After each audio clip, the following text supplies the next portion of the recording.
Good day, mates. We are the Outset. I'm Haikal. Wagwan, Mary. Hey, I'm Hafiz. What's up, And as guys? usual, if you have not subscribed to our channel, please subscribe. Do follow us on our Spotify page. That's right. This is episode 20. 20, So we have guys. 20 episodes. Huh? It's been 20 long. episodes. journey, Wow. What a journey, man. What a journey. 20 And then episodes. we have more content as well, different content as well on our channel now. The footballing. So just part in of case it. people think we are a football podcast only, we are not. No, we're not. We were never a football podcast to begin with. Exactly. There's just something on the side. So if you are interested in football related content, especially the Premier League, do catch our Outset football side of things. So with That's that being said, today's What are we doing today, guys? today's episode, we had asked some questions on our Instagram stories with regards and in relation to That's right. AI, which is not Allen Iverson but artificial intelligence. So we have gathered some of your burning questions along with some of our questions for our host today. So, ladies and gentlemen, let the host, not the host, the guest, introduce herself for today. CJ, take Hey, it y'all. away. Yeah. Hey, y'all. I'm CJ. I'm the head of design for Gen AI at Canva. But before this, I've actually been working in AI and machine learning for the past decade or so, and being a product designer, designing experiences for this, around this, and excited to talk about it. But all of these things are my own personal opinions, and Nice. as it should be reflected on the record. This is like a disclaimer before the episode. But of course, we know that you have some merit to talk about AI, which is why we have invited you. If the three of us were to talk about AI, probably nobody would give a damn about it either. Yep. And just to make it clear to all listeners, she's a real person. She's not this is not an AI avatar. character. Because you sounded like one at the intro, like I typed something, then you were introducing yourself. It can It's be just- in the future, right? It can be. It Our could be, guest yeah. might be like a AI. AI CJ. The next round, you'd be AI Then version. does that mean I have two wives? No. You wish lah. You heard the straightforward answer there, right? No. No. Okay. We'll start this off easy. We want to know that, like we just mentioned, like people might not even realize whether you speaking, who we are speaking to, is it a real person or is it AI? So we want to know, like, how is AI shaping our lives on a daily basis without even us realizing it, because it's so widespread at the moment, right? I'm sure there are Yeah. instances whereby we have no idea that we have. What are some examples of AI on a day-to-day basis that we might not even realize? Yeah. So actually, artificial intelligence is a really big field. It's kind of like an umbrella term for everything. And so within that, there's things like machine learning, robotics are under artificial intelligence. There's things like computer vision. As you see Soya in the background, sorry. It's a very serious answer as I see our cats run around. Computer vision. There's also learning networks, speech recognition, natural language processing. All of those things are under artificial intelligence. So really, it's just a term to say a machine trying to do things like a human. So one thing that actually you would see today in Singapore is, when you pass through the immigration gates and it scans your face, that's technically computer vision. It's looking at the picture that it's taken there and it's matching against you as you're walking through. Things like on the YouTube algorithm, that's machine learning, where it's giving you recommendations based on what you watch and what it thinks you want to watch. And I say thinks really loosely because machines can't think like a person. It's just doing a bunch of processes that it's been programmed to do. So it's not like a sentient being like we see in sci-fi movies and TV shows and things like iRobot, that. like Yeah. that, right? Yeah. No, iRobot was good, sir. iRobot. Right, You right. know, It's we close. brought in the right guess when she started to mention sentient. Yeah. Sorry. We've never used that word. We've never used, such complex words But this, on our episodes. I don't know yeah, the Malay word for it. Sorry. sentul. Sentient. but Sentul. but this is what I meant, right? Because like when you mentioned that our checkpoints are using the facial recognition technology and that is tied to AI, I never thought of it that way. I just thought that it was a facial recognition technology, and then Mm. YouTube, I thought algorithm, but I totally missed that it's all tied up with AI. So one of the most burning question that Ooh. we received a lot is, will AI take our jobs or will it create more than it takes away? I think it's really early to tell, and I'm an optimist, so I'll always say I think it'll create more. Like it'll create a lot of hopefully efficiencies and changes.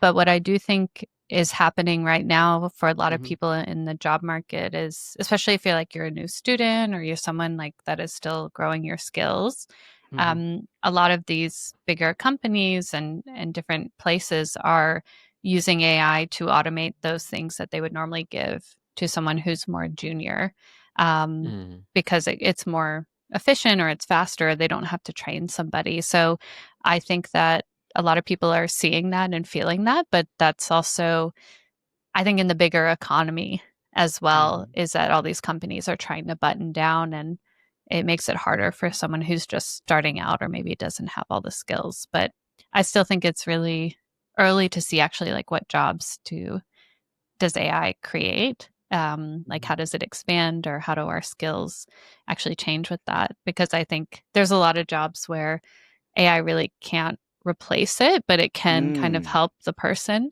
do their job too. Interesting. Yeah. But Do you? Sorry, Mehdi, go for it. But I think like touching on the question that I had, right? Because recently I think Channel News Asia had an interview with regards to people being laid off, and one of the biggest concern was AI taking over.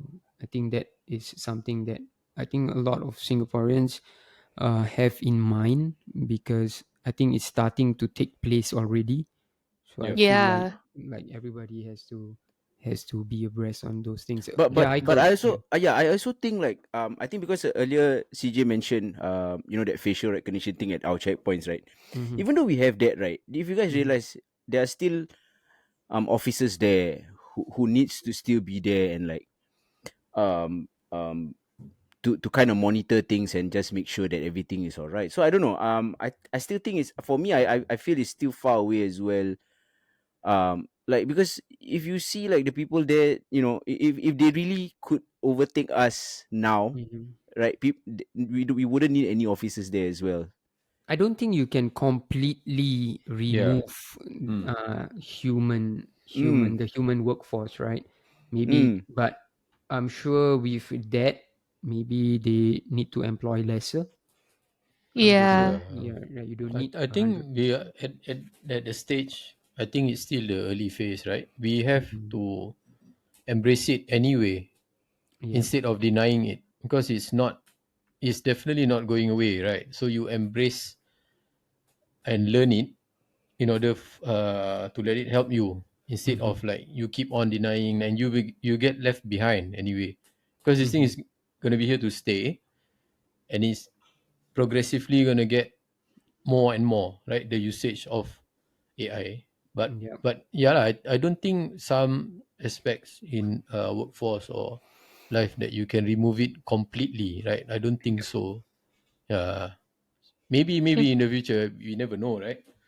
Then does that mean we do not need to work anymore, and then we'll get a monthly sum? That's the utopian dream. Or maybe in the future we just type out our episodes and then our Yeah. AI selves will just like host the I episode think that can actually be done now. now, right? Right. Probably, right? Ooh, that's But I think that's the thing though, is like what it shows is a new technology, right? But Yeah. what actually is driving a lot of these decisions is not the technology itself. It's that there is a big push, and this is going to be spicy, but like with capitalism, of course, people want to employ less people. Like you doesn't cost as much, like you don't have to pay their salary or pension or anything like that if you can just have a machine do it. And so I think sometimes companies use it as an excuse, Yeah.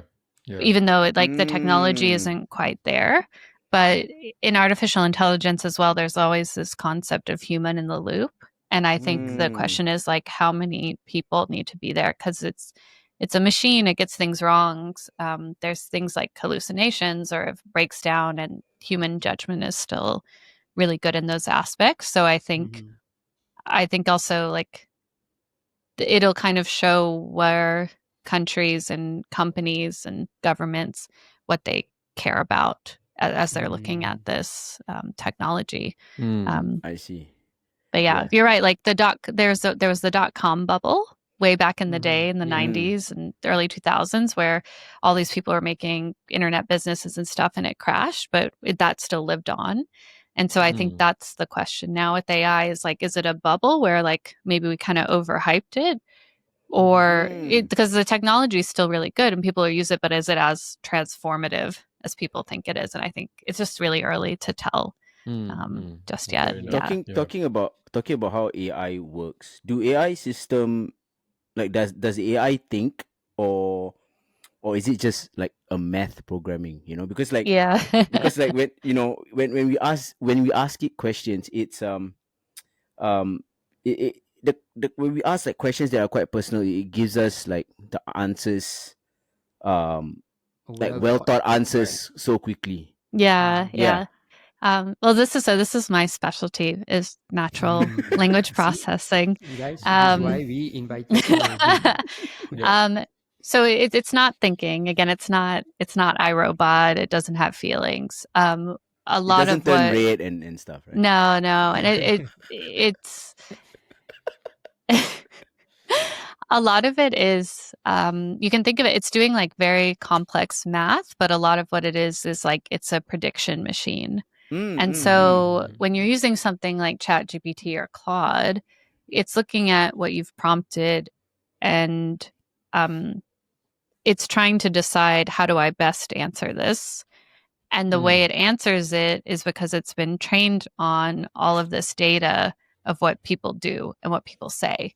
And so you'll see examples that get like blown up in the news because it's like, oh, this person asked ChatGPT to do this thing and it's saying it's a failure and it can't solve the problem or something like that. But that's because it's been trained on everything that's on the internet, or a lot of things on the internet. And so if you go to like a forum or something and someone's like, oh, I can't solve this problem, and how they actually say that's why it's responding that way. So language is very personal to us. Like it makes us feel like something can speak.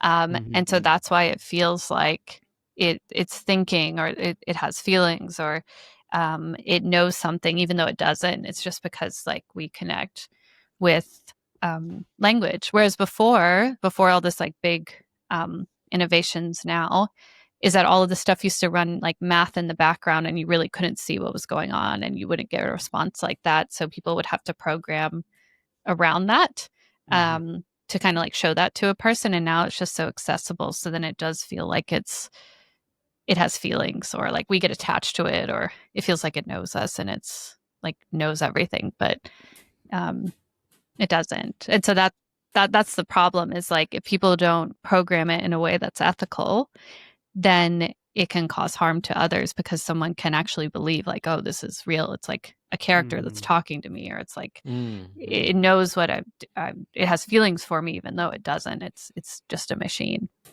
I think when you put it that way, I think like I'm not sure for the rest of the guys. I think my early my early interaction with any AI sounds like the movie Her. Oh Yeah, Remember? yeah. I Yeah. wanted to say No. when we were talking iRobot, right? Mm. Yeah. The next movie that came to mind was Her. Uh, It was so far fetched. It was a good movie, We but I mm, felt like didn't. it was so far fetched though at that point Yeah. of time. We That had no idea that it was going to become a thing. To anybody yeah, who's not watched the movie yep, Her, you should. It mm, is if you it might look like a movie that's being recently shot, yeah, but I think the movie It was like that came, 2013 or yeah. 2012. yeah, Yeah. right. So that itself like 10, 12 years ago, Hmm. yeah. and they already sort of predicted that, right? What Good was movie, coming up. Yeah, good movie. I might have to rewatch that again. But I think it's Hmm. 2 hours, Yeah, 2 odd hours, right? yeah, Yeah. yeah. But okay, on AI, I think we as with everything, especially when it's new, there's always mixed reviews, right? Because Hmm. people are still unsure on how to process things, right? So your take, the pros and cons of AI, right? I think um, you like you mentioned you are an optimist, so I think there's more pros to you. no, no, I think actually being an optimist means knowing the cons. Okay, fair enough, fair enough. um, I think pros is that it's actually been able to help people do things that they couldn't do before. So, um, a really good use case I actually see in Canva is that kids that they use Canva in their classroom, they can generate an image that looks like a character that they've created, which is Mhm. really powerful, like for, a child's imagination. And so I think that extends to everyone where you're able to use a technology that feels really accessible and you can create things that you would like to, or we can now like in the background process things much faster and Mm, quicker, and mm, the processing power is so much better. Like before, when I worked in um, on some stuff like this, like, oh gosh, it's almost like 10 years ago now. Like, um, but it would take like days to see a result. And now you can see it Mm. within like 30 minutes. So we're able to innovate at a faster rate. Um, so I think there's a lot of good things. The cons though is for me is how these models are trained is by taking a lot of data, and a mm, lot of that mm. hasn't been asked with permission. Like people haven't Oh, been mm, okay. paid. It's basically been like, oh, well, it was on the internet and it was there. So that's why we crawled it and used it as part of our Mm. data. Um, which personally, I think we should pay people for their data, even things like when you get served ads. Like, I think actually Meta and these other companies should pay you for taking your data and then selling that to third parties to use that, right? So I think Yeah. that's the cons. I think also just like people don't use it intentionally. And that even Mm. includes designing the products for that. So there's a lot of products where it's like, oh, you don't actually need generative AI to solve this problem, but people will put that in there anyways. Mm, And so that can be kind of a problem, right? Because it's just that it's not actually helping people. It's just adding lots of extra stuff in that doesn't be yeah. needed.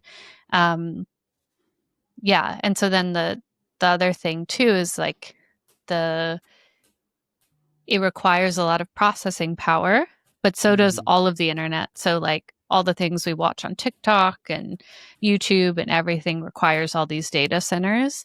And a lot of towns and companies kind of don't care how they build these. And so that Mm. impacts people around them. Malaysia is actually becoming one of the like fastest growing places for data centers, Oh, but okay. they're No. like mm. destroying jungles, they're destroying the natural ecosystem Mm. to Oh, build okay. these. Um, and so that's not AI's fault. That's like a technology is growing Yeah. fault, but Mm. it's still AI is part of that equation. So even though I'm an optimist and I'm really excited about the future, part of that is knowing like how all these things work together in the Mm. larger world as well. See, guys, Wow.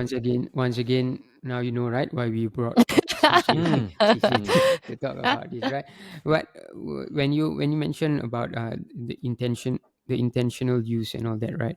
A question that just came to my mind was, do you think they I'm not sure who came out with AI. Do you think that they for they did see in advance that this is why people will be using AI for? Because like I think like in our context, like I think one of the earliest time when we saw AI being used a lot, right, was that whole Studio Ghibli Mm. generation, image Yeah. generation, and then that's how like a lot of people got in tune with AI. Do you think so? A lot of our use might be like, leisure. It's not for Mm. any like work related or some purpose like that. Do you think they Yeah. saw that in advance that this will be some of the things that people will be using AI for? I think I use AI for absolutely nothing. I generate images. I come up with rubbish. So, do you think they saw this coming? Um, I think AI was actually first thought of or kind of like formed in like the 1950s, but it Hmm. was around war stuff. Basically, they wanted to have artificial Wow. intelligence so that way, and Okay. not to what we see today, but some way to use computers to help with the Cold War, essentially. Mm, And I might even be wrong here, but this is how I I remember it. Mm. Um, and so I think a lot of the intelligence has been like, how can we, with so much information that we have now, we're in an information age, how can we process it?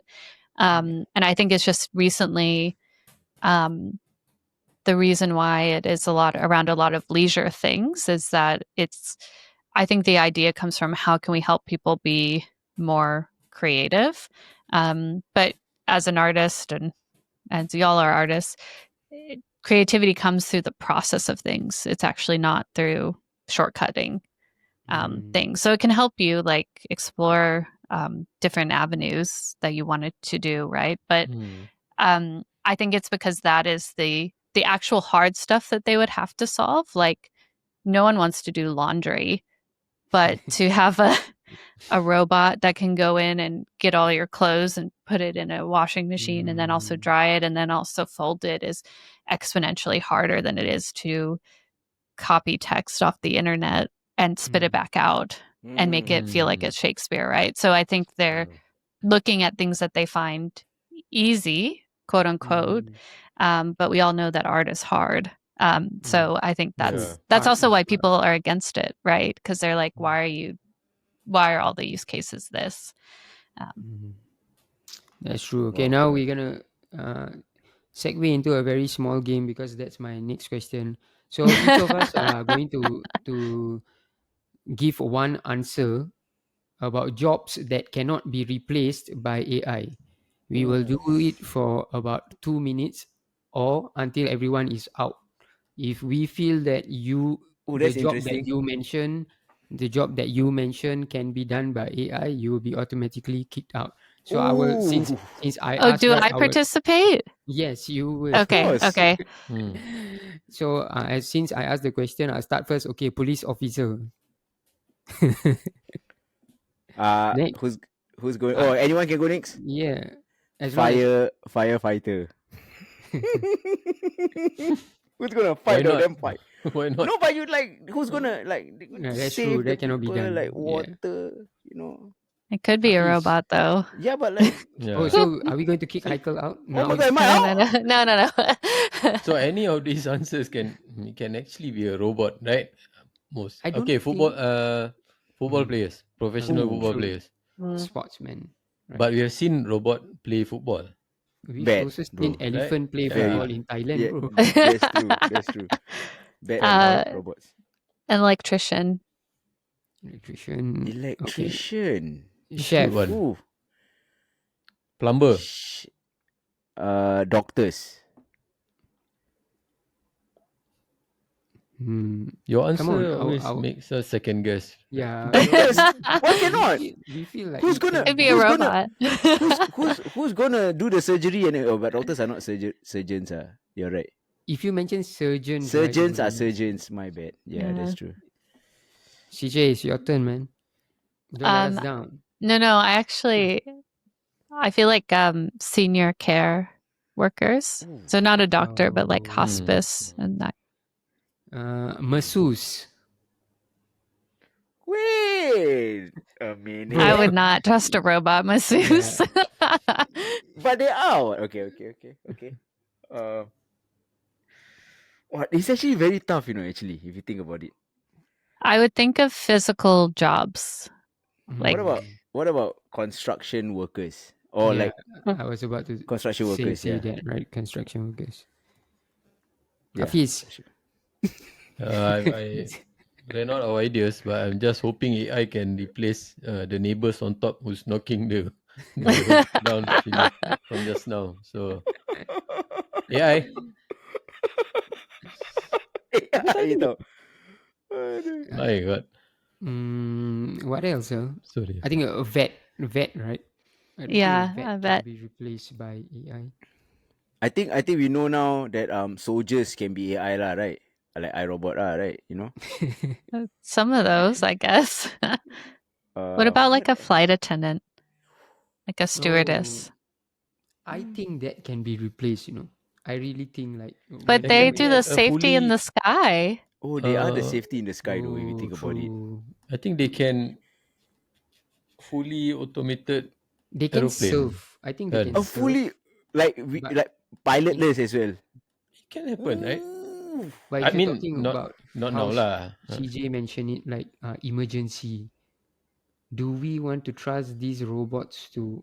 But if it's feeding on human intelligence, pilots are trained to react by a certain checklist whenever something comes up, right? Now But you of mentioned course, that, there right? is the human element, lah. Mm. The difference between reacting in a second or 5 seconds, kan? Yep. That depends on the individual. But the if it's like a programming thing, they will feed off the same database to react. Will it though? But will it react Now, quick okay, now enough? I throw back the question to you. Would you be confident to board No. a flight? I think that will be. Know where I you're think- headed. Well, man. even No. that, like we have a story. Me and Heikel drove down to Canberra, and it was like a new car that has the assisted steering. That's AI Yeah. too. It's using like Oh, cameras it's- to okay, like understand, It's pretty crazy. and it works really well, right? But the whole Amazing. time, Heikel couldn't take his hands off the wheels because he was like, "I don't trust it," Yeah. even though it was doing it Okay, really well. so technically, right, that you switch on the car helps you to stay in the lane. So what happens if you are driving on cruise control or you're driving, you fall asleep, and then you kind of like oversteers or steer out of the lane, it will jerk back. It will jerk you back Yeah. and It will put help you you back get straight, back. right? So I tested it, right? I let my hands go. It's not even an AI car. It's not like a Tesla or it's not like some AI car. Okay. And we were driving and I just my foot was off the pedal. I already set the cruise control, and it went, and then there was a curve. The car followed the curve, but then when it didn't feel your hands on the steering wheel for like a certain amount of like time, there will be a beep to tell you like, oh, your hands are off the steering, put it back on. But then even with that, I'm still like, I don't Because really we trust it used on its to own. Yeah, because I think driving this- is feel, kan? Yeah. It's feeling. ties back to how open or how receptive we are to AI, right? Yeah. I think technically that feature is supposed to do well, I think, because Yeah. it should have the maps and it should have sensors. For some reason, I believe that it will be better than us when it comes to driving, right? Because it's programmed in a certain way, but still we are not really comfortable. I think that goes with a lot of how we react and receive this whole AI technology thing. I think, Hopefully like, we're not ready to fully embrace it embrace. yet. Yeah, Hopefully not yet in lah, I think. in the future we don't have to drive lah. Just teleport one time, Japan, us, I done. will Singapore, I will become a Grab driver if I can do that. So I just sit in the car and then like, okay, let's start. You're just the human companion while they drive. That would mean you have to talk to them. Oh, that's true That's though. fine. That's fine. Yeah, Just that's like true. play some music. So by the answers we gave, it seems like what cannot be replaced is something physical, right? Oh, I got some though. Like, what about like dancers, I don't think they can be replaced. right? I actually Ho- don't think artists can be hologram, replaced. No, but like, hologram dancers. Holograms still need the thing recorded. They still need to be mm, recorded. like who's gonna replace Jabberwockies, for example? You lah, bro. I'm not AI, bro. I am not AI. Or like, what about what about singers as well? Oh, Yeah. singers can be replaced by AI, I think, because like recently there was this whole hoo-ha about a Timberland based app. Oh yeah, Suno, Timberland. So yeah, there's this app called Suno. For those who don't know, and I'm not really in the know too much about it, but there's an app called Suno. So technically, all you have to do is like key in lyrics Yeah. or You don't even have like to do that. You can just be like a song about blah blah blah, Yeah. and you kind of like choose yeah. what, the type, yeah, Then the they type will it they is. will they will write right. the So lyrics for even you as well. your singers can be replaced. But how does it sound? We're not too sure. I think I've heard one example of it is when Timberland was overselling the thing and then he got into some legal trouble or something like that. But if people want to know about music being generated through AI, you can check out the Suno app. I'm not being paid to say this, but this is for your information, for you to see. But that was interesting. That was Yep. interesting for us to list down. And can you Interesting. imagine, like, there are so many jobs in this world, and for some reason we were stuck to think about jobs that cannot be replaced by AI. That's Okay, interesting. so what do you think? So when we spoke about jobs that cannot be replaced by AI, even we were 50-50 about doctors and all that, right? So what do you think, CJ, about people? Why do you think people treat AI as companions? Like some people do. As in the movie Mm. Her, that is exactly about that, right? The guy treated the computer system as an AI. Why as a companion? So why do you think it's becoming more and more relevant now? Nowadays we ask AI questions that, like, if you're feeling down, some people might write something and then get a response from AI. Do you think it's okay to use AI as a therapist? Oh, I'll answer that. No, I don't think you should. I Mm-hmm. I think it's so, again, it's just a prediction machine, right? So it's just going to it's not understanding, it's understanding your context, but it's not going to understand the nuance, and a lot of it is tried to help you with your question, right? So even if it's a mental health one, unless it's one that's, there's a lot of new apps out there that are specifically tied towards mental health and AI that have been like looked at by professionals with degrees on how to handle certain questions and where it can be ethical and how it can do all of that in a safe way. But a lot of these other tools haven't done that. Why I think people do it though is that when you use these, you don't have any judgment. That's one part. Like, so you can really talk about anything and not feel like a person on the other end might judge you for it, or you might think that they might judge you. And you can be much more freer in that way. Even I think that's why people use it to brainstorm, because they might have like a really stupid idea and they don't want to look bad, right? But I think the other part is actually, oh, sorry, I'm not trying to get too deep, but I think a lot of people are really actually lonely. And so this is what they turn to. Like, there's a Reddit, a subreddit that's like AI is my boyfriend or AI is my girlfriend. And it's And I'm people gonna who've go kind to of, Reddit today. yeah, and like people have developed relationships and they've even like generated the images for them. And I They think got it's because married. they got Huh? married. Like, yes. They help funerals for when the new update came out as well. I Huh? talk about about this with CJ a lot. Like, Yeah, I and I find think it it's sad because I think just how a lot of people live really far away, depending on where you live. Like you're not in a connected city, or you don't have a community, or it feels really hard to do. And so then people turn to this. And because, of course, it's aims to please, it feels like it's a real nice relationship, and it can do that for you. So yeah, I think that's why a lot of people turn to it. Again, technology is there. It points out the bigger issues that we have in the world. True, but I have a personal connection with AI.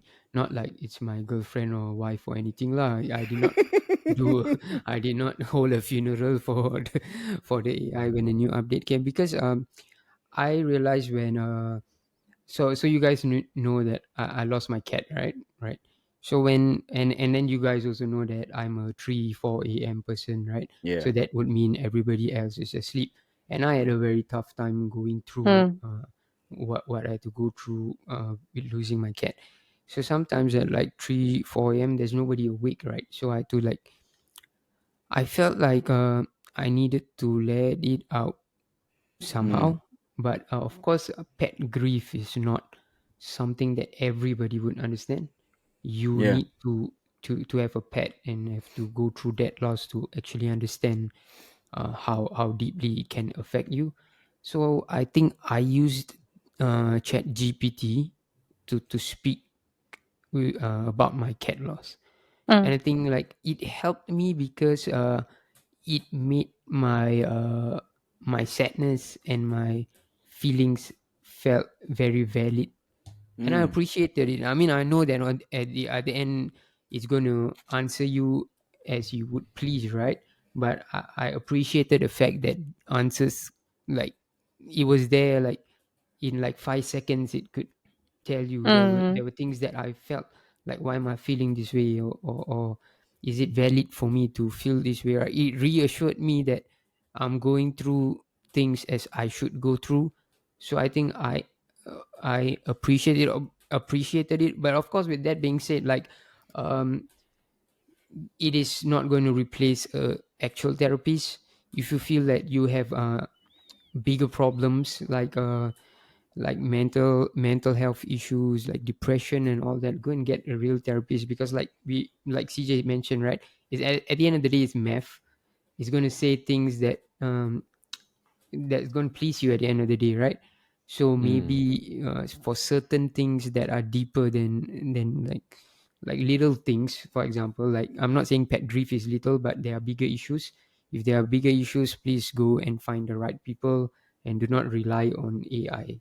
So I think, yeah, but it was a positive experience though. I took a lot of heart from the response I got from Chat GPT, especially at 4 a.m. If you're going to look for a therapist, do you think you're going to get a Yeah. therapist at 4 a.m.? And then if I'm going to pay that much money to talk about my cat to a therapist, like, is it really worth it? So Chat GPT was free, and I'm glad I had that though. I could Yeah. really, really appreciate it, because my questions were long. My questions were long because I did not know what I was going through at the point of time. It was really like down, a lot of down days. So I'm glad I had that to use. That's But I enough of bet my also sob story. being, yeah. But I bet being Yeah. able to just write it out also helped you a lot. And I think that's one of the things with these, is that because you have to prompt, you actually do have to kind of go through a process of thinking like, well, what do I actually want to say, which can be really helpful. Like That's I true. don't have something as deep as that, but I use Claude a lot, and I have this project. You can make projects where it's like a very specific prompt. And so I made one called Existential Crisis, because Haikal knows I'm like an overthinker. And I do the same, where it's like, I just really need to get all my thoughts out and kind of have it be processed back to me.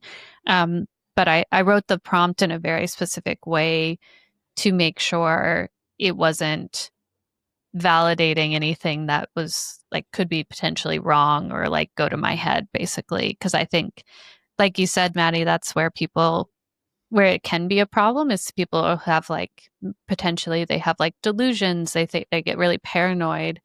And then if Chat GPT responds with like, yes, you're totally right, like those people are out to get you, it can be a real Oh problem yeah, as true. part of that. Yeah. I think it might answer that way, right? If you ask it, do you think people are out there to get me? Yes. But Yeah. now that you mention it, yeah, it's actually like you letting out your feeling. It's like a journal that replies. You can type out something and then it does. So if you know Eminem has the word song Stan, right? So if that guy actually wrote to ChatGPT, then Ooh. he did not crash his car over the bridge because he would have replied him, "Dear Stan, hi, how are you?" Sounds like you're going through a tough time. With the nicest voice ever, someone was like, with the nicest voice ever. Is Like, there just one last thing with regards to that, right? Do they have like a voice assistant? Like if I was to type in something into Chat GPT, right, it replies you back. Can it read it out? Yeah, so a lot of these tools now have something, it's called voice mode. Normally it looks like a little wave icon. Okay. And you can even like change the voice and stuff. Actually, there's a bit of a controversy, speaking of her, where I can't remember which platform it was, but they used Scarlett Johansson's voice without her permission Oh yeah, I because they saw were that. so I saw that. inspired by the movie and they were like, oh, this would be great. And not like, again, people who build it have to think through the ethics and the consequences. But yeah, people do that too. So then that's also part of People the get too excited. AI You know? boyfriends and girlfriends about Ooh. their voices. I was I was a passenger in a friend's car a couple of weeks back. He was talking to AI all the way home, and the AI was replying him. His name is Zul Zul, Fadli. I knew it. He You're was gonna going to be Zul. you are going to I can't watch believe you this put him on episode. blast. He is gonna I love do this not care. episode. Right? His So name is Zul Fadli, and I know you're gonna watch this episode, my friend. Okay. he But I think that was interesting though. Nothing weird, right? The combo. So he was just like explaining sometimes he but has conversations with AI, talk about work and stuff. And it's an assistant. To him, it's an assistant. Like it's Mm. to remind maybe stuff that you forgot about the day and things like that. So I think that it's interesting. shout Spoke out to people Indonesian to like him too. Zul. Huh? Wow. He Yeah, has they have a AI lot of. to Conversing. converse in Malay. I think I forgot what the question was, but at this current moment, you can only reply in Indonesian. Hmm. Yeah, it The doesn't have the tone and Malay everything, mode. the usage of words and stuff. But I think that was interesting. Zulfali. Shout out to people like Zul and Aizat, all these people, right? These people always know, these guys always know about this technology in Yeah, advance. yeah, Aizat, for example, spoke to me about Bitcoin in 2012. And then Zul was the one that shared the chat GPT with yeah, us, yeah. I think, right? And then that's when we started to use. Yeah. Zul is always ahead of the curve in this thing. So you can Z- always have a good conversation yeah. with him lah. So Zul, if you On are this topic. hearing, Yeah. you are ahead of the curve, but don't get ahead of yourself because we are praising you. Uh, he will get ahead of the curve and then fall off the curve on his own. Circle back, right? And he will circle back and rejoin the path lah. Yeah, okay. Okay. Moving on from Zul, right? So as we know, like AI can analyze almost everything, right, online and stuff, whatever you key in and stuff. So, is there such a thing as privacy anymore? You think these days? Oh, I mean, privacy hasn't been around since social media started. Oh. Deep, Mic deep drop. Because country. yeah, sorry. Mic drop. Yeah. um, and that is actually because our data online is sold to many different people to advertise to us. So people who don't post online, who don't use any searches, who really do live off the grid, like they probably do have the most privacy. So what AI can do though is because a lot of these tools need more and more data, they can crawl things that you've put online. Like they could use that as part of their training. So that's just one of the things to consider when being online. Yeah.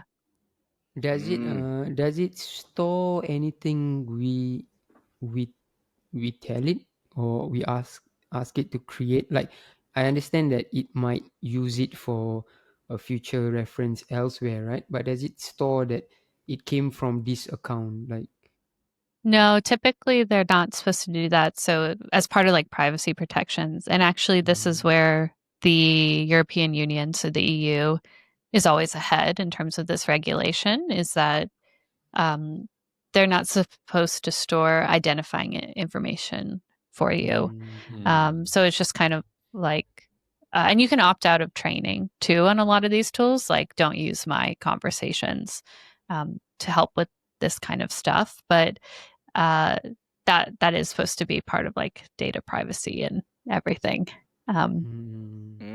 But yeah, Okay. they need more and more data. So I think that's Interesting. like, you post anything on social media, you search anything, you watch anything, that data gets sold. So it's not an AI thing, but it can be used.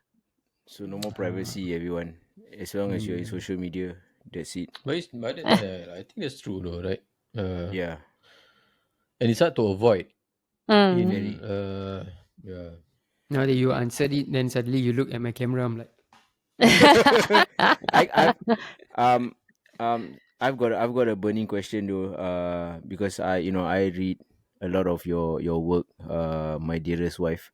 You better, Um, you better, you man. mentioned because you mentioned Yeah. on your Substack. If anyone out there hearing doesn't know what Substack is, it's like a writing platform. That you experimented using AI. To help you with your writing, right? But you stop completely using it. Tell us more about it, and Oh what yeah. made you stop using AI for Yeah, and writing. I think this is like for any kind of art form, or as you're using it, if it's not helping you. But basically, I've always wanted to be a writer since I was, I don't know, little. But I'm also a perfectionist, which is the worst combination, because a lot of writing is just writing, and being bad at it and then getting better at it. But I just couldn't accept that as a person. So it's very hard for me to be bad, because like my taste level's up here, but my skill level's down here, and I just couldn't accept that. um, so I started using it and again, because I work in this space, I was really clear with my system prompts of being an editor and helping me as I was going through it. And I started building up the practice of writing. But as I was doing it, and this is a problem with a lot of these things, especially with art, like you mentioned, Suno, or generating images and even generating text, is that the way these systems work is that it's just the average. It'll always go towards the average. So it'll never really have extremes. So, for example, when I was writing, I would write these like long sentences that you see in books. It's like common ways to express something. But with AI writing, it doesn't do that. It wants everything to be short and choppy, because it's taken something from the internet and it wants to like have that tone. Um, or the other thing, I mean, the thing that completely took me off of it was I would put in things and it would say like, "Oh, this isn't the true meaning of this. It's actually this." And I was like, "What the hell? I wrote this. I know what I'm I know what I'm writing. I know why I wrote this thing." So as I was using it, I just realized like, "Oh, this isn't actually helping me with my writing. It's starting to hinder it." What it did help me with was building up the habit and the confidence to do it. But then after that, I decided I don't want to use this anymore. And I think that's a personal choice, because you'll probably see out there a lot, and I can see this too, is like when someone's just generated the text and they didn't even bother editing it and they just posted it and they're just mass producing it. And that's what people call the AI slop, because there's just no personal touch to it. So for me personally, I was like, after this, I think it's useful in certain ways of like, hey, I wrote this. I want to see what it's like in another writer's tone, or I want to see it done in a different way just to help with that kind of like learning. But overall, like, I don't want to use it anymore, because it's more fulfilling to actually do that. That's what I mean by intention too. Like, yeah, you could generate the song in Suno, but do you really want to do that? Like, do you really want it to sound like everybody else's? And I think, yeah. I think that is a perfect use for AI, right? Like you use it to explore it, create a habit, or take some good bits of it and then go the other way around, as opposed to, I think what happens now is, or what is happening now is, people are more dependent on it the minute Mm. they've started to use it for the first time. I think because it's easy, right? And like much like you said, like I shared this with the boys, like I think yesterday or something. So uh, like football season is in, so a transfers happen, right? Like player Mm. A goes to team C, player B goes to team D, right? So both of them had the same exact farewell Hmm. message on their Instagram Oh no. caption. The only thing that they changed was the team names. That's all. Mm. Is the exact, they put it side by side, right? Word for word is the same thing. So I think they basically went onto like ChatGPT and went like, type me a farewell message for my previous club. No It's feels, man. Mm. it's so sad when because like we as fans, right? Like football fans, right? If we are attached to that player, if he leaves for another club and then when he writes a message, we feel like he has a personal touch to it, right? We feel like, okay, at least he wrote this for us. And then now you are second guessing, did he even write this or did he go into chat Wasn't GPT? wasn't And heartfelt. Wasn't heartfelt. Hmm. was it It was so AI felt. Yeah. Be that dumb, There, right? Right. They should expect the yeah, result to be similar to at least someone else's, kan? I think that's Yeah. much like what CJ said. That there might be, if you are going to just use it continuously, right? Especially like two people can have the same idea, right? It's not, mm. so Hmm. it might generate the exact same thing. So who's the owner of it? Yeah. Right? Yeah. Yeah, There's man. actually been studies too with it where it can be really helpful, but if you use your brain first and you do as much work as you can up front and then you use it for help, and even if you continue using it for help afterwards, it's still like I think they were studying like parts of the brain that were firing. So your brain is still firing and it feels like it's doing stuff and you feel that progression. Whereas if you just start with AI first, no like, doing things on your own, like you said, Maddie, you become dependent on it. You're like, oh, I can't think about how this thing Hmm. was. Like, so like the more you do your own work first and you're like, okay, I am hitting a roadblock with this thing and I do need to use AI to help me with it, then that is what is accelerating. But what a lot of people are doing now is like, let me just outsource all my Yeah, all my thinking Yeah, that's to true. it. Damn. Especially when you think that AI is making it sound really good for you, Mm, Yeah. right? So okay, now I'm gonna use AI for everything, even Profe- when you don't have to. professional. It sounds Yeah, professional. It sounds proper, right? yeah. So we always talk about music, and we also interview like musicians and artists on our podcast, right? Do you think, in your opinion, it is art to create with AI? solely with AI, Yeah, like from start to finish? yeah. No.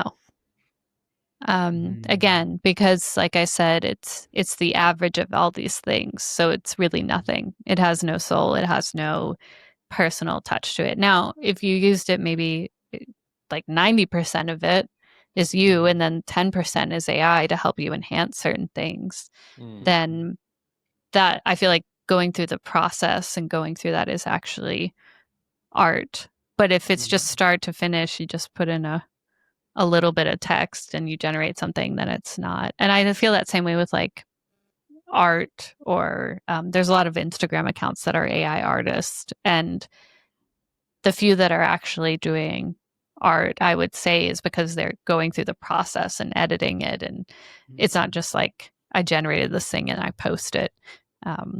I think all of art is and creativity is the work of it. Yeah, It's not the actual finished idea because so many people have, like you said, the same ideas because it's creativity. Um, but how you go through the process of it actually shapes and changes it. Um, but I that's think, my yeah, stance. I agree with you. I agree with you because like I uh, feel very personal about like music, right? I feel so I'm quite annoyed that there are these AI artists. Like I'm okay with, like you say, if like 90% comes from the person and 10% is from AI, right? But now how you going to differentiate Mm. whether it came from AI completely, and then I can tell you, yeah, 90% is me, but I could use it like I can be only 10% of it, and I can still get 90% from AI, and then now I can lie my way around it, right? And then that's what frustrates me, especially when you think about like all the creative fields, like whether it's a writer or a poet or a musician, like you are always second guessing where did this actually come from now. But as opposed to back in the days, you know that it can be trash, it can be good, but you know it came from the source itself. You know there's Yeah. no computer work behind it, But right? I will say though, like, how do you know where it's very easy to tell. Even That's I don't know. You can tell because there's no personality. Mm. Like if you let's say you scroll on Instagram and you see something that's been made by someone and you scroll through, you can really clearly start seeing what's been made by AI. And maybe that's just me because I'm around it a lot, but like there is too much uniformity. It's too smooth. It's too cohesive. It's like that's what I mean by it's soulless, because it's like the goal is to be perfect and art is not perfect. So I think it's very, if someone says it's like they did 90%, it'll look like they did 10% if they actually did. So guys, out there, if you guys doing music with AI and then try to goreng us, we're gonna send your music to CJ and But ask her to touching verify. touching on like arts and like touching on like music, I kind of understand now more. You know, I've had multiple conversations with CJ about this as well. Mm-hmm. Studio Ghibli, right? Hayao Miyazaki. I mean, we all dabbled and we all played around with it, but like, you know, Yeah. when he said that about how he felt about AI, I kind of respected what he said, because like it is true. I think it's kind of soulless, and there were people who actually um put their pictures and said they created this, and like that shouldn't be the way. I feel like Mm-hmm. that's just weird, and yeah, I don't know. I what do you think of this, CJ? Like I I just feel it was a bit disrespectful towards him as well. I don't know. Yeah, I think like if you look at people's intentions, a lot of them are good intentions, right? They love Studio Ghibli and they want to have something like this. But I think this also just shows the ways of society, right? Because it actually would be very easy to search on the internet and find an artist who does something similar in that style, and pay them for it. But we don't want to do that. Like, we don't value art in the way that we did in the past, where people had patrons and they would study and they're an artisan. Like, a lot of people that go through a lot of years of work around any type of art, and they should be compensated for that, right? But then people don't want to do that for whatever reason. They would rather spend that on something else. Um, and so I think that's like that's what Miyazaki says when he's like looking at people. And this was actually, that quote is even from him just looking at an animation studio that said they wanted to use AI to like automate their processes. And he Yeah. was like, what are you doing? Like, that you're just taking away from the art form of what you're creating. So personally, like, I know why people get excited. They have such a like strong connection to it. It's the same reason why they do like Pixar, Disney characters and stuff, because it's part of their childhood. But um, again, it all comes down to intention. Like, what if you don't look at that and see like, oh, an artist actually makes these things, and you understand the thing behind it and you feel that, then of course you'll generate it because you don't care. Mm. Yeah. I feel Just like there's to be in the trend or something, right? So everyone's doing it, so I want to do it as well. Yeah, no like we don't Mostly, think about no yeah. those things. no harm if you just like create, like, okay, for example, we talk about the Studio Ghibli and how widespread it was during Hari Raya, right? I think there's no harm in you just posting it on an IG story, that sort of thing. But I think it becomes bad when you start taking credit for it. Like you be like, oh yeah, I drew this, or I paid this person to do that. I mean, if you used it, just be open about it and just say you used it, right? Mm. But I think we are too far into to it that I don't think like all these things will stop any soon, right? When you talk about art art creation or music creation using AI. But when we talk about stopping, right? I've read that it takes a lot of resources to run these AI models or AI brains servers. So some of the things that I read, you all know, right? I read a lot, right? So this is why, right? Right, I'm an extensive reader, right? So a lot of things I heard, some of the resources that it takes is a lot of electricity for the cooling system. So there's also the bit whereby I think it needs like water and all sorts of resources to keep AI running. And now you know how much AI is being used on a daily basis. So do you feel that there will be a time due to how much it's using and the adverse effects it might cause the environment? Do you think they will be like, okay, let's put this to a stop for X number of years? Or are we too far into how much we use AI that there's no going back now? Oh, I have a really spicy answer for this. Sorry, I was looking because I have a Mm. graph because I was looking up research. Mm-hmm. I think because of how people question the way AI has basically been framed in from these companies and media has not put a good taste in people's mouths. Mm-hmm. They so naturally a lot of the reporting on it is quite harsh. But what it is showing with energy is actually how far behind all of the infrastructure is, specifically in certain countries. Mm-hmm. A lot of these energy grids have not been updated for like decades. Okay.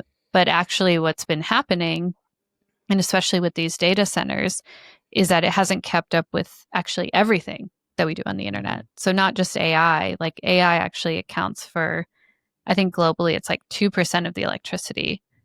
The Wow. thing above that, though, is like heavy industry,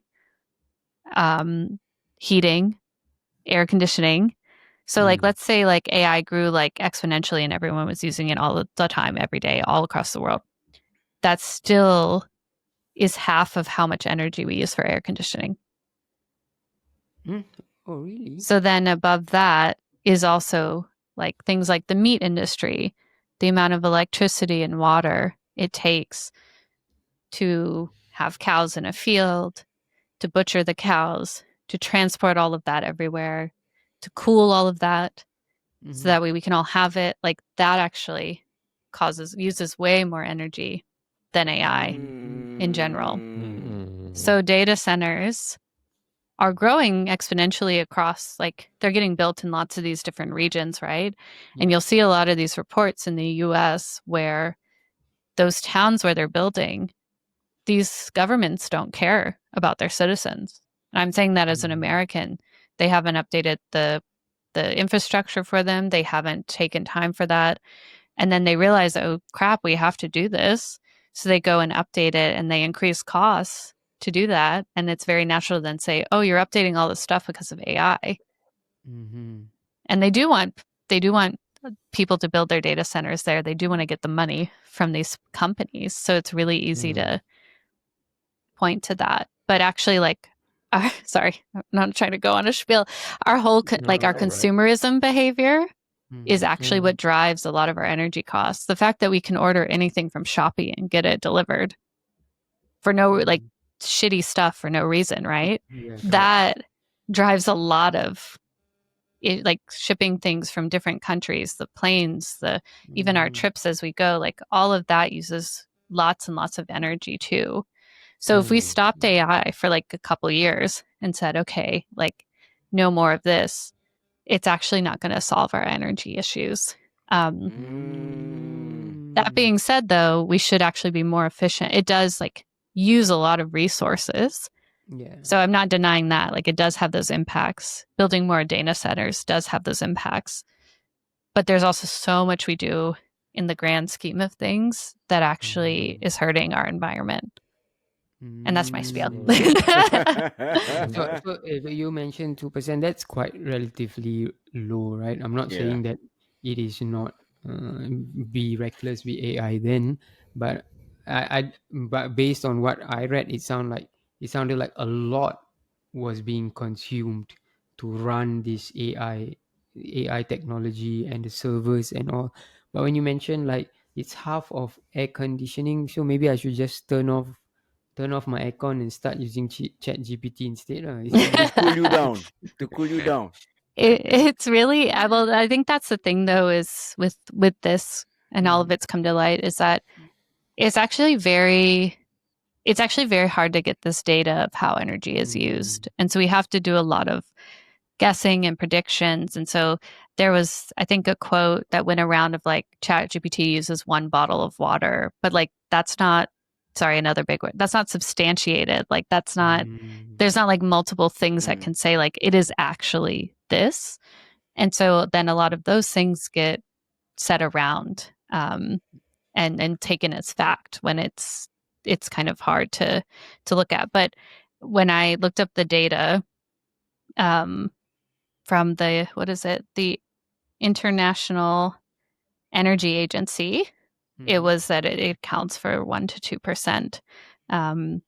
But in certain countries, depending on how their energy is, like for some of them, that could be like 17% of their energy. Like it all depends on like how they've built their infrastructure and how they're using it. So Mary, next time when you get hot, you just tell your ChatGPT, I'm hot. Can you cool me down? It's got the right model to kind of to really cool you down. Say the right things and all that. So that could work. 2%, or like, but you mentioned right, 17%. It might be 17% elsewhere. So guys, do not be reckless with your AI. Okay, it's not just 2%. Actually, if you really want to help the world, don't eat meat. I'm being serious. If you actually want to help the world, don't eat meat and don't take a lot of plane travel. Those are 2 things that I don't think I can do.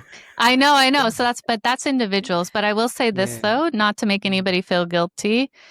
Honestly, what you do personally does not have an impact on the world versus what all these really big companies around the world do. Like all these huge operations that happen are like the biggest producer of greenhouse gases, uses the most electricity, use all like what we do personally.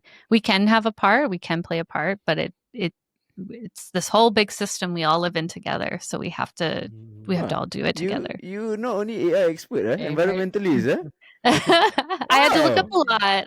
Because I too I was like, am I doing the wrong thing? Is my job impacting the earth? And then the more I looked into it, I was like, it does, but there's also bigger things that also impact it.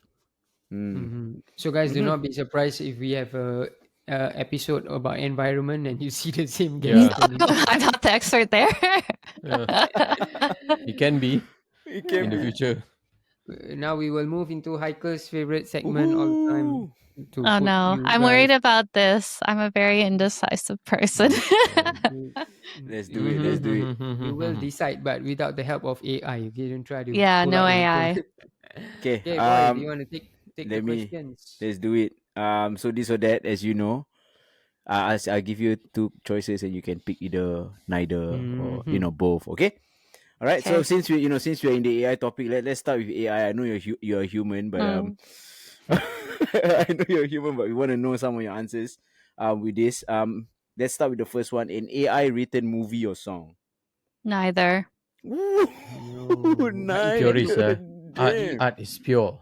Art is pure. Pure. Okay. There's no Nice. point. You could just make your own the way that you would want it. Why would I Amazing. listen to Yeah. somebody Yeah. else's? What do I pay for that, right? I can Yeah. I can Amazing. type it out. Yeah. Fair. Okay. Okay. A smart home or a smart car?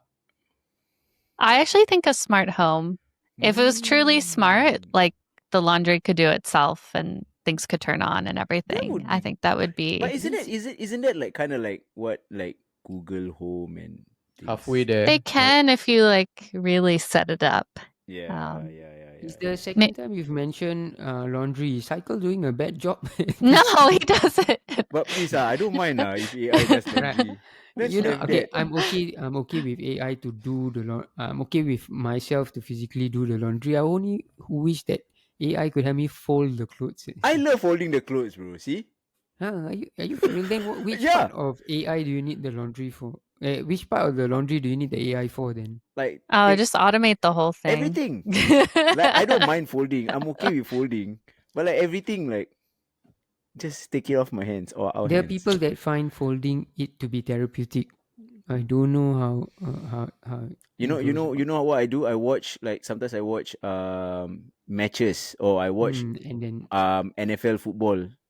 folding the clothes on Yeah, the and I side. fold the clothes. Yeah. Can I admit something? Before me and Heiko got married, I just hung everything up because I can't fold.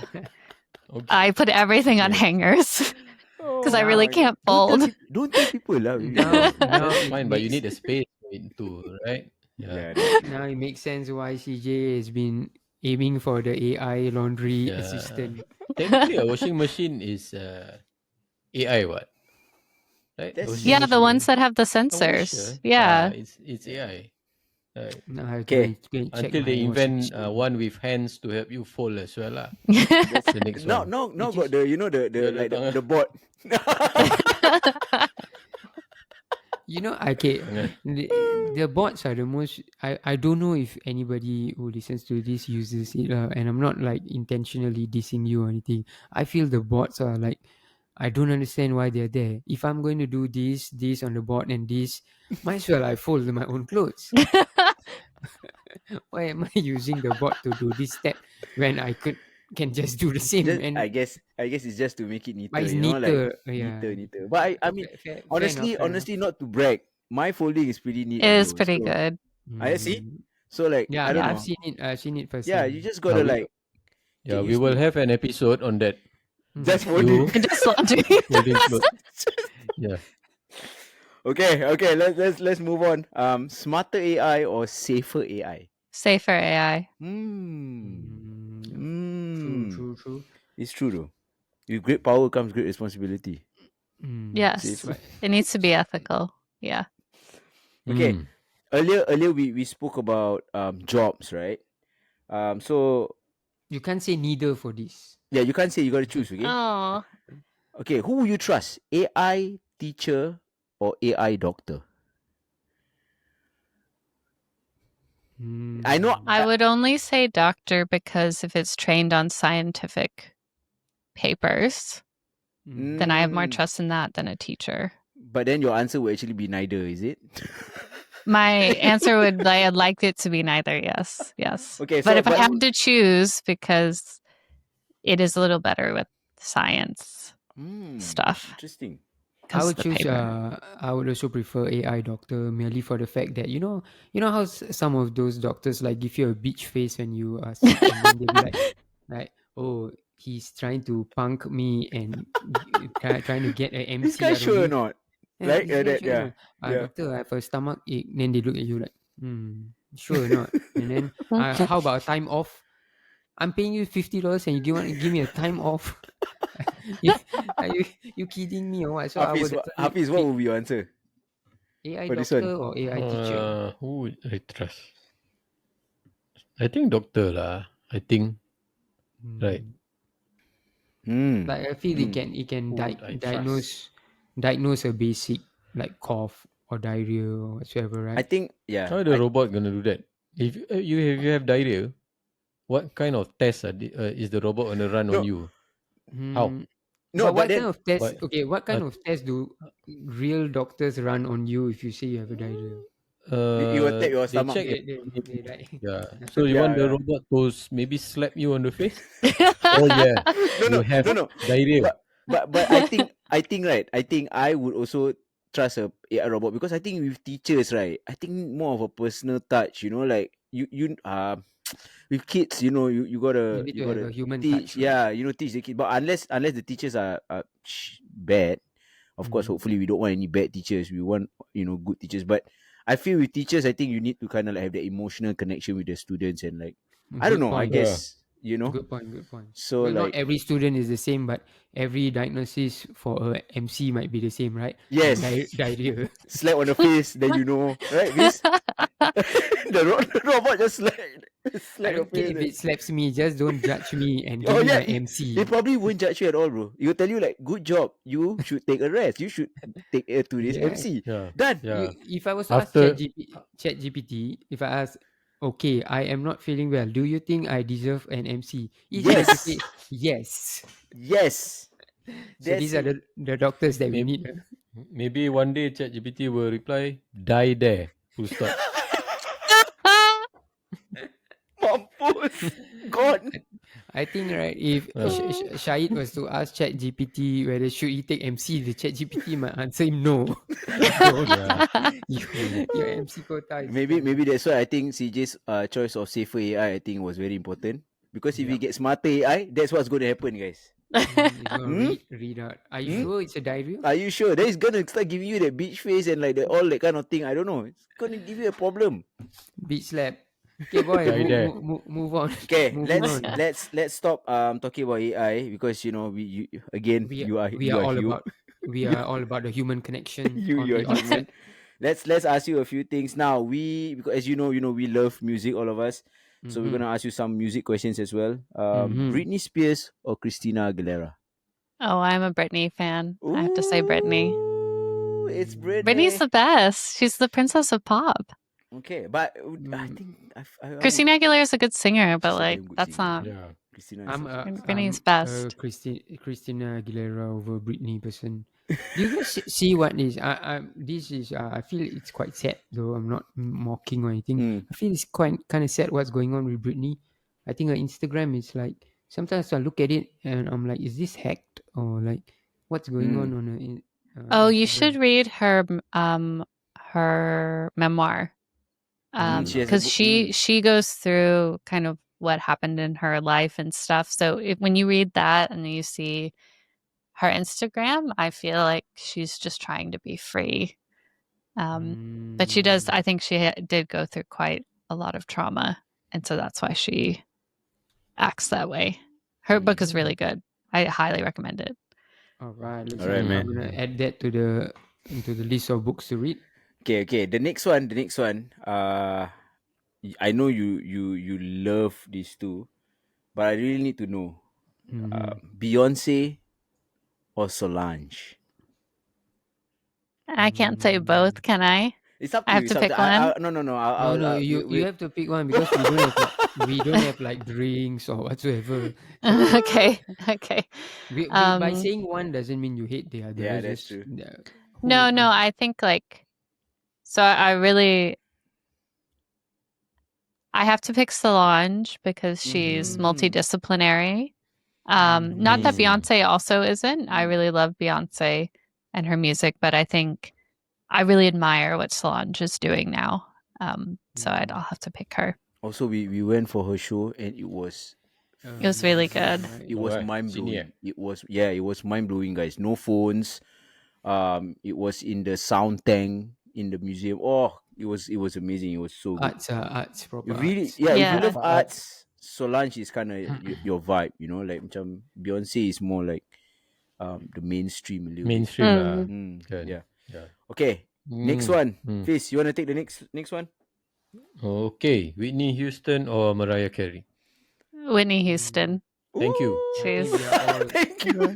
We are all on the same page. I admire Mariah. I think she's a true diva. Yeah. Like I really admire that. But I think Whitney Houston, all around. It's timeless. Yeah. I would have ended the show. You said. Say Mariah Oh, Carey. thank you. I would have ended the show. Good night. Wait, your fans Yeah. are called the Lambs, right? Like Yeah. Anyways, Really? I think they're called the lambs. They're little lambs. Really? What? I'll have to fact check that, but Who? Wait, you're talking about Whitney Houston? no, Oh, Mariah Mariah Carey. I think her Carey. fans are called Oh, The you know la- how like the lambs, like the I feel beehive like for Beyonce. Mariah was great. Like maybe first 3 albums. After that, I couldn't be asked about it. Right? Like I'm no dissing Mariah lah. She might do a diss song like she dissed Eminem, right? Yeah, she Why did. She you did. so does it obsessed with even matter at this What? point? The whole Right? music Yeah. video, guys. The whole music video. But anyway, Yeah, yeah. Whitney is generational though, right? She It's is. like once in a generation, so it's when you different. mention A this, lot of right, this is like total sidetrack, right? Whitney is a genre. Do you feel that we might come across a generation that doesn't know your Whitneys and your Michaels? Like there are people that nowadays I know that the younger ones, right? Some of them have no idea who Whitney yeah. Houston is. Some of them have no idea who Michael Jackson is. I think that was just a sidetrack lah. I feel like I always thought that when we say we always feel like these guys are timeless, right? But I feel like Hmm. we are coming to a time whereby they no longer know. But that's just because we're getting old. Like I'm sure our Yeah, in a parents way. have In a way. our parents have people who are like, these are the classics, Yeah, and we're yeah, like, yeah. who the hell are That's true. they? But So I I feel think, like yeah. we bothered to go and listen. Right? If you think about it, like Whitney Houston is not in my time when I listened to music properly, right? Right. But I still like when you say Whitney, and then that's just a thought for another day. You know what I hope is the good for AI. Hopefully, they would help to tell our kids when they ask like this kind of questions, like, oh, who was the pop king or whatever, and then Drake. Mike. He Oh he no! answers you Drake. Oh That's when no! you turn off the AI and Oh never use it again no! for the rest Now of your that's life. a stupid AI. Oh no! But Okay. on a side note, when speaking about Drake, do you guys watch the Bobby and Drake podcast? I saw I loved it. I found it funny though. I found I it like saw super entertaining. but Drake is yeah, there were some parts that was quite cringe for me. It's just A bit lah, persona. a bit lah. All right. The floor is back to Okay, you. Next okay. question. Next, Erica Badu or Lauren Hill? I think I actually have to pick Lauren Hill on this one. I like Erica Badu, but I think I've always been more drawn to Lauren Hill. Nice. I'm super excited because tomorrow Erica Badu and Alchemist album is coming up. Oh, Oh damn. yay! Right. So Damn. I can't wait for it because that's a collab of two people that I never thought you would see on a collab album, right? Yeah. Nice. Okay, next, hip hop or Afrobeats? I'll have to. I love Afrobeats, but I have to pick hip hop because that's just been Afrobeats is new Hip hop to for me. life. I like both, but yeah, hip hop's Nice. been a Which does ongoing Michael thing. dances more to hip hop or Afrobeat? More to Afrobeats. What, dude? No, you hype more to hip hop, I but you mean, don't dance to hip hop. I think Afrobeats like more vibey, Yeah, it's funner Like, to dance it's to, like but just fun. It's just that it's current, right? Afrobeats is yeah, current. that's true. So Burna Boy there'll is be the going to next wave, right? Burna Boy There'll is be the going to next wave. Sydney, October. October 13 or Yep. 18 or something. We'll see. Burna Okay. Boy, Heikel Boy is ready in Sydney. Heikel Boy. Okay, now moving away from music. We got some other questions. Reading or writing? oh This is an interesting one because I know you love yeah, both. I do love both. I think the writing's still very new to me, but reading has been forever. Yeah. So I'll have to pick I reading. still up to this day, right? I know you're probably going to like not give yourself enough credit. I still to this day do not know someone that reads as much books as you do. I think I told the boys in one of the episodes that I was truly inspired by looking at what is that app called, some book app, right? And then I see the number of books you read in the year. I was like, Crazy. okay, let me start off. So I was like feeling all hyped up. I was like, all right, if CJ can do it, I can do it, right? Now we are in September. I've read a total of 3 books. Oh, I don't want to make you feel bad. Sorry, I'm gonna go look at what I have so Oh, far. shit. Hold on, let me look for my year. Oh, man. Guys, in September. To be fair, I did read a lot of really crappy romance books because I was just having fun with them. I think they're like reality TV, like So what is the I've counter? read. So my goal was 52 books for the year, and I'm at 69. What a number. You are at 69 books in September. I'm at 69 books. I still have a couple more. I still read. I still have a couple more months to go. Trust me, guys. When I'm looking at this, right, I'm seeing this happen in real time, right? Even for myself, I'm inspired, but even for me, it's so hard to commit to finish a book.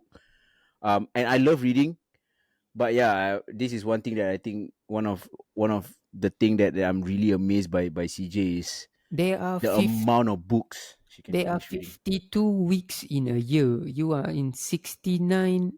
You are in your 69th book. Yeah. And then So how when is it, this possible? Muka marah I no. I again, some of them were like, I could read them in a day.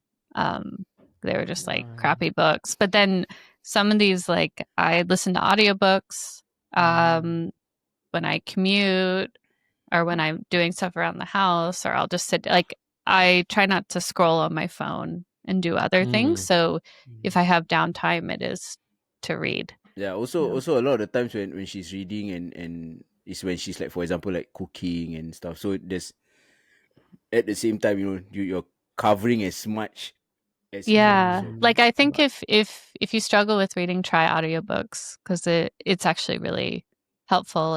And for me, like, I'm an auditory learner, so it helps me retain it more too.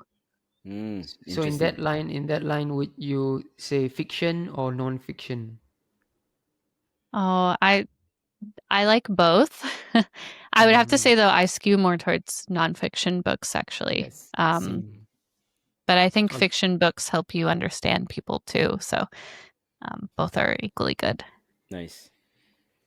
Hafiz, take the Okay. next one. Biography or politics? Oh, I like both here too. I'd agree to that. Yeah. Yeah.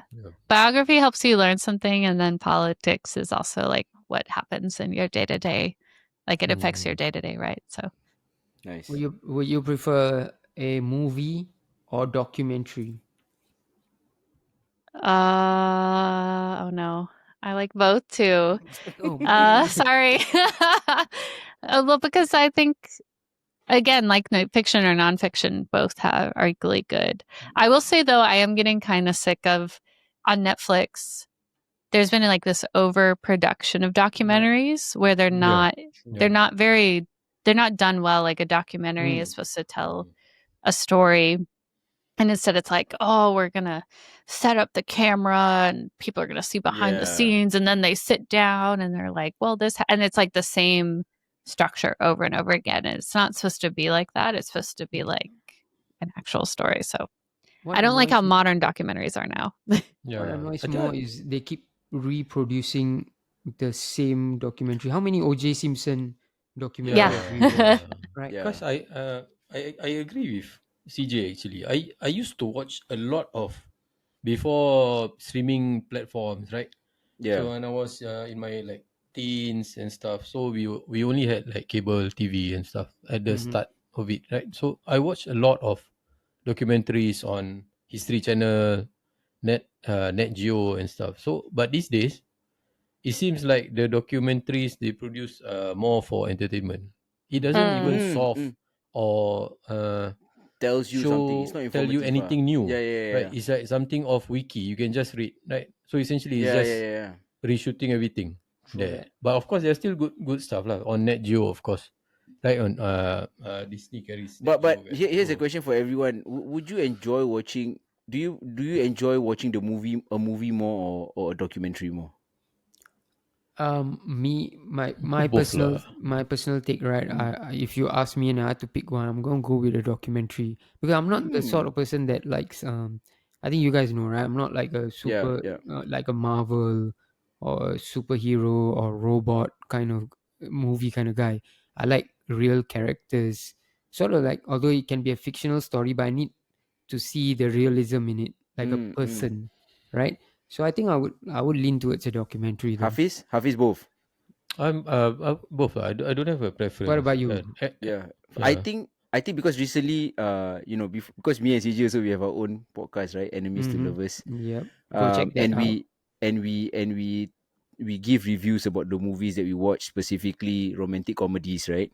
Mm-hmm. I kind of like watching movies where it's like not it's for you to like kind of like don't not be too serious, like Yes. Yes. documentary is very serious, Yeah. right? Like Yeah. I get it can be like maybe you can watch a documentary about football and it's not You as need serious, you need your focus though, right? yeah, exactly, you need to understand, but like a movie you can just like be mindless a bit and just like enjoy your time, Okay, and this and tells me you're just not paying attention when we're no, but watching that's them. that's not true, but I enjoy watching it with you, and like especially when we were doing our episodes, it's like it's not that difficult to pick out things because you're not so like serious, you're not so like too Mhm. focused, Yeah. so you see things more, like for example, I in one of the episodes I noticed that the color of the scene was different than the other movie, for example. I probably won't see that if I was like too serious, you get what I mean? So I don't It know, should I be. I think there should be a balance. Like mm, there mm, shouldn't be any judging in between. Like some people they enjoy rom-coms, right? Yeah. In general, and that's all they watch. I mean, that's what Like you like. That's generally what you for like, us, right? we have a mix of things lah. I like a yeah, very good, a well scripted, well written movie. I enjoy, but serious, that is for serious watching, Mm-hmm. mm, right? mm, So mm. some series that's so well written, I'm like, then sometimes we share with each other kan. And on the flip side, sometimes you just want to watch a show and relax and not Mm. overthink and not need to think about the plot, the twist and everything. I was watching Happy Gilmore 2 Oh, Mm-hmm. the new one, right? and I enjoyed myself so much. It's a fan service kind of movie. Yeah, Mm. you watch the first one, Yeah. right? Yeah, Like there's some always the I don't fan want to be like service. so choosy. Like every time I see, I need to find something worth my time, Yeah, something yeah, so yeah, yeah. serious. It's not so serious lah, kan? It's not that Come on deep. lah. It's not that deep, It's guys. not that deep, Maybe man. maybe you can ask AI next time. Hey, I don't want to watch a not so serious movie. Give But me some but suggestions, hey, that's a good use of AI though. I right? mean, like, I mean, Maybe I will reply with showing a picture of me. Look at this fool instead. Something not so serious. look at this Look at your face. indecisive fool. Look at the mirror. Look at the mirror. Okay, Something okay. not so serious. We got one last this or that for CJ. All right, this is the last one. Concert or an inspiring tech talk. So No, attend, a is it? concert. Oh, I don't. yeah. This will be controversial. I don't like TED Talks actually, Me too. because they were. I don't know, but when I was like leaving university and then going into work, that was like all people talked about: TED Talks, TED Talks, TED Talks. And then I appreciate people that do them. They're very hard. I just don't have the attention span for that. Like I'd rather read it, read what the person is saying. They have to cut down everything that they talk about. Yeah. So that's where AI can help also. So if you like a TED Talk and then you don't feel like watching it, go and ask AI to summarize. AI, can you summarize No. what this TED Talk is about? You should read the full thing. Oh man. Okay, so that's it. Thank you for playing this or that with us, CJ. We just want to run by two more questions with you, if that's okay. And I think this will be closing. And I think these are things that people really, really would want to know. We are going back to AI, right? If there is one thing you wish people would understand about AI, what is it? And for someone that is overwhelmed with all that's happening now with regards to AI, where is a perfect place for me to start? Yeah. I guess the first thing I would say is that if you feel overwhelmed, everyone's feeling overwhelmed, so you're not alone. Even people who are building these systems, people who are AI researchers, they have PhDs in it. They don't know all the things about everything about AI. We all have specializations that we focus on. So it's kind of impossible to know all of this. But where I would start is, and even if you just search this up, there's a lot of free courses that are basically around AI literacy, and it's understanding how does this stuff work. So it kind of explains how the models are built in a very simple way. How does this work? Like I said, like it's a prediction machine or things like that. Knowing that can really help you go a long way. So if you're feeling you're seeing a lot of news or you're feeling overwhelmed, you at least know how like the basics of the thing works. And you can see like, oh, okay, is this actually something worth reading and it's cool and it's new, or something that's kind of like feels like hype? Because I think the biggest thing now is like to just look at everything with like clear eyes is the best way I can say it. A lot of media and headlines, we don't have the attention span. We just read the headline. We don't actually read into the thing. And so the headlines are meant to grab you and they can make it seem really alarming. But then once you read into it, you might actually see, oh, okay, they're talking about this, or this is what happened here, or this is how this thing works. So, yeah, I would say that. But yeah, a lot of AI literacy courses. I think Google has some. Anthropic, which makes Claude, has some. I think OpenAI may have some too. They're all free, just to understand how, how it all works. We can type into AI. AI, what are you about? Yeah, you can basically say, "Can you explain to me how all this stuff works?" and explain it to me in a way Oh man, I'm like going to spend this. so much time on this tonight. Nice. You should maybe just switch off your phone lah, bro. I think my Same. iPhone 11 will switch on off by itself, bro. The battery is that bad. It cannot support AI properly at the moment. Okay, last one. Okay, there's one thing you can change, right, about AI or the use of it. I mean, by you are more experienced with AI, right? What would it be? What would be the thing that you want to change? Oh, there's so many things. I think the thing I would want to change is that right now the narrative around it, and this is coming from a lot of the bigger companies as well, and from governments even, is, oh, if you don't learn this, you're going to be left behind. When really what should be said is, hey, this is a new technology and it's really transformative. Let's all learn and learn this together. And here's how we're going to help. Like, I think if that's the one thing I can change, it's kind of become this all or nothing zero-sum game. When, if there is a new technology, we should all be working together and lifting it up. I think that's why, since we've lived in Sydney, I've really appreciated there's a lot of startup founders and AI events specifically for women. And what I noticed, the tone there is very different. It really is around how can we uplift each other? How can we make sure no one gets left behind, which is just the general narrative around it is not. So yeah, I think that would be the biggest thing I would change. Oh, and also like, I don't know, how people are going about building stuff for the environment. That would be another piece of that too.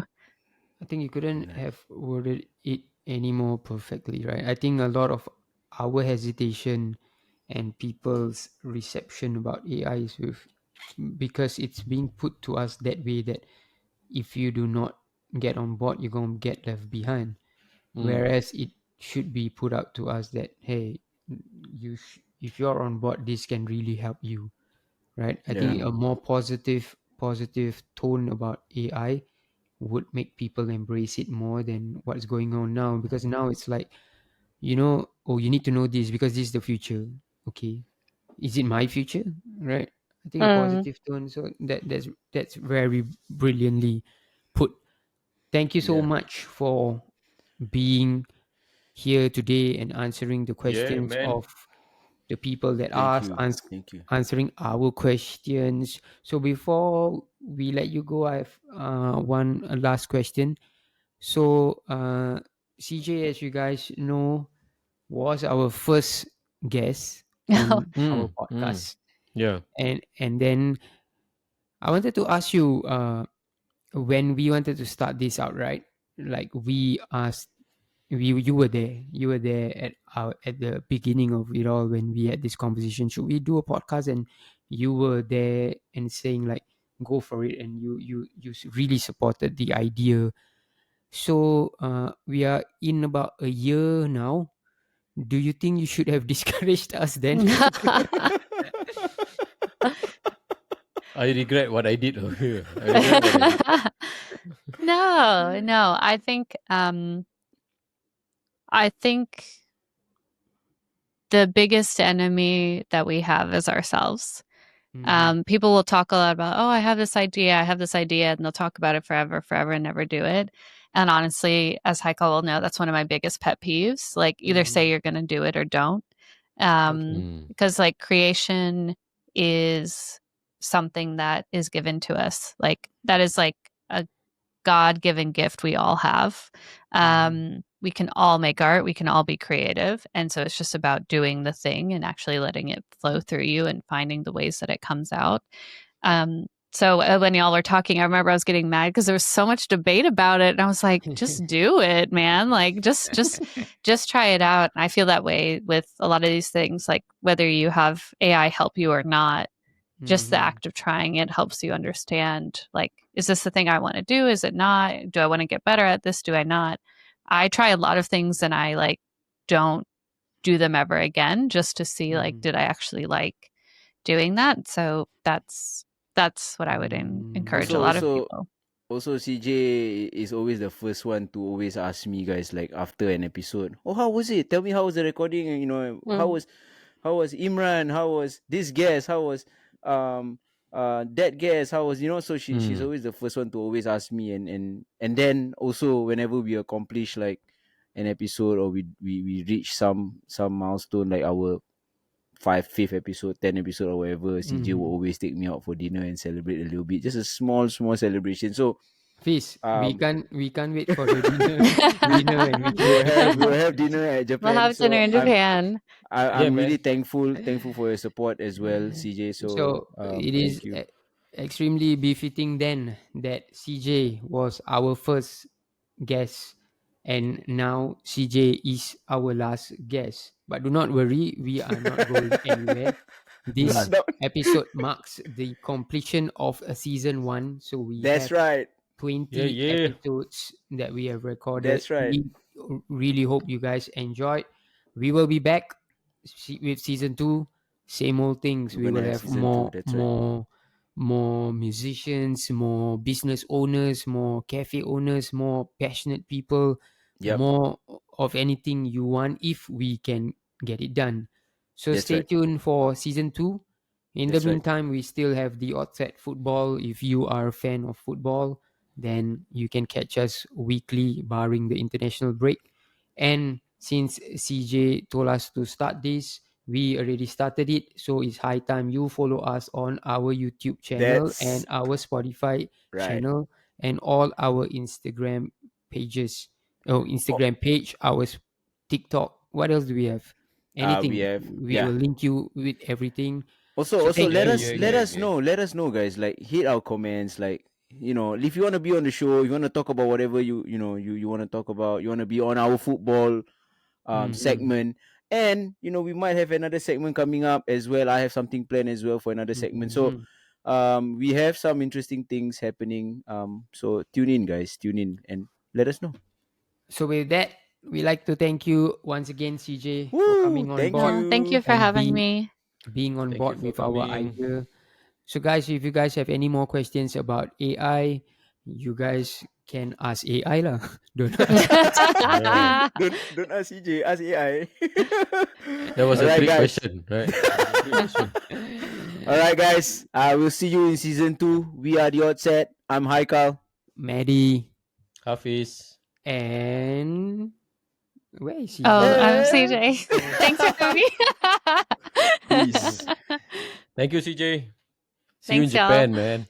Oh yeah. Arigato.